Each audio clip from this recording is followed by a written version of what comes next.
खीर खाओ ने ले जाओ कनी और खइयो। खीर खाओ ने ले जाओ कनी और खइयो।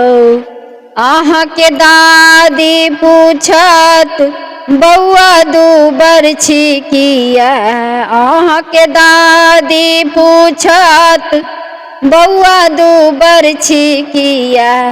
अहाँ सासू के नाम ने हँसाब यौ दुल्हा। अहाँ सासू के नाम ने हँसाब यौ दुल्हा। माइयो पूछत बउआ दूबर छी किया। अहाँ के माइयो पूछत बउआ दूबर छी किया। अहाँ सासू के नाम ने हँसाब यौ दुल्हा। अहाँ सासू के नाम ने हँसाब यौ दुल्हा। अहाँ के बहिन पूछत बउआ दूबर छी किया। अहाँ के बहिन पूछत बउआ दूबर छी किया।